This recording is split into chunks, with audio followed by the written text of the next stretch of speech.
Hi, my name is Silas. Today we're going to use some new material from the shop to make this. I hope you're excited as I am. Let's get to it. Welcome to the shop.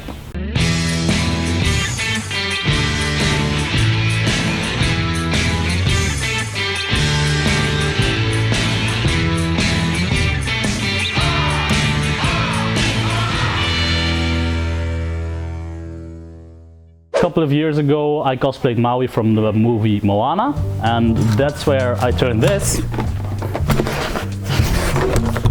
into this. And also I used flex bond. Now flex bond is material that often gets used when a prop needs to be flexible, and yeah, I think this isn't the most flexible thing, you know. It needs to be sturdy, it needs to be hard, and it needs to you need to hit people with it sometimes. So you want to hit people with this sometimes, so it needs to survive at least a couple of dents. The thing is, back in those days, that material wasn't available. So I'm wondering, is there anything that could make this hook sturdier? Boy, do I have a solution for you. This is FoamCoat. It's a new product by Cosplay Shop and Roscoe, and it will solve all the issues you just said. And it's also excellent for other materials like 3D printing, because it's actually a filler as well. It's not only a primer. Sounds great, let's start crafting.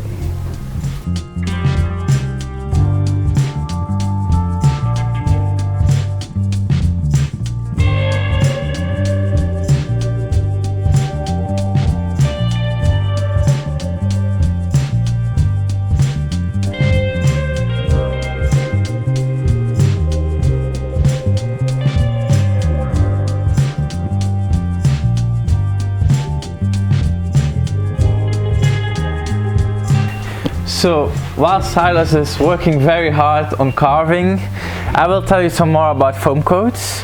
Like I said, it's actually a filler primer, which means you paint, but you also add some material. So when it dries out, it becomes hard, you can sand it down. You can use about any sandpaper, but of course you can go from harsh sandpaper to softer sandpaper to have the best results. And that's why it's so good, not only for foam but also for 3D printing, because it will fill all these layer lines in. It's pretty non-toxic, don't eat it, of course, don't go and eat the stuff, but it's non-toxic, so you can put it on your hands, it doesn't matter, you won't die from it. You can also mix it with water to make it more runny. So as you can see, this stuff is not very liquid, it's more like a gel, like a hair gel.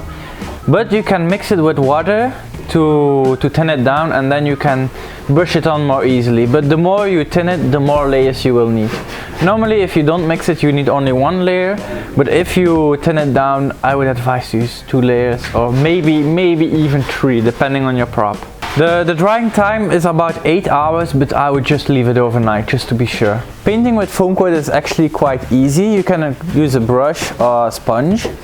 And to finish your painting, you can use a finger and just make it a little bit wet and go over your paint, and you will see most of your strokes will disappear. And even if you still have strokes, it doesn't really matter because you can sand it. I'm done.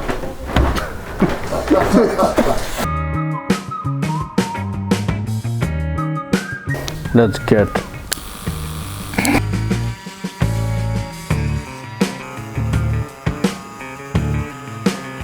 So Captain Ghostly gave us all the info on how to coat this thing, so let's get to it.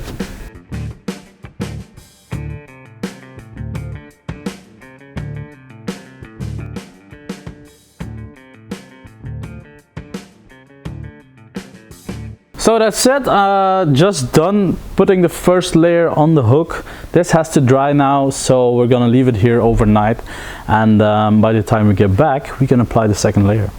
Alright, so we're back again. This thing has 2 layers applied by hand, and as you can see, the details have been engraved in this. The first thing I have to say about the new hook is it's completely covered easily by the new material, so I'm a big fan. I'm really a big fan. This had to be done 3 times. This has 3 layers, this has 2 layers. Also, a big plus is this is still sandable as opposed to this. Some places I applied a bit too much of the foam coat.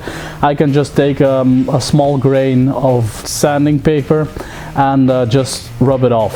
As you may notice, this is not a small grain sanding paper. This is a rather rough grain. So when you're limited in your choices of sanding paper, don't apply too much pressure to the paper, otherwise it'll just tear off the complete foam coat part, as you can see here. So that's been a bit too rough, but we're gonna cover up that with some rope, and I'm gonna show you how to correctly do it with a rough sandpaper.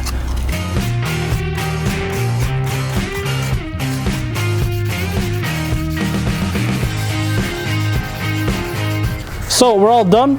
We applied the rope. Now we're going to move on to the paint job of the whole thing.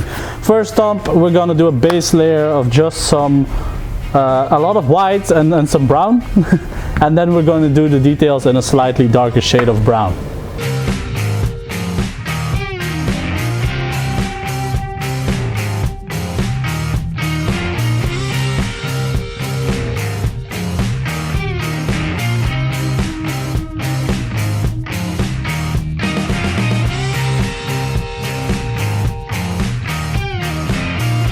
So, details all done. First of all, thanks for the shop for lending me the space and the materials to complete this hook for the 2nd time.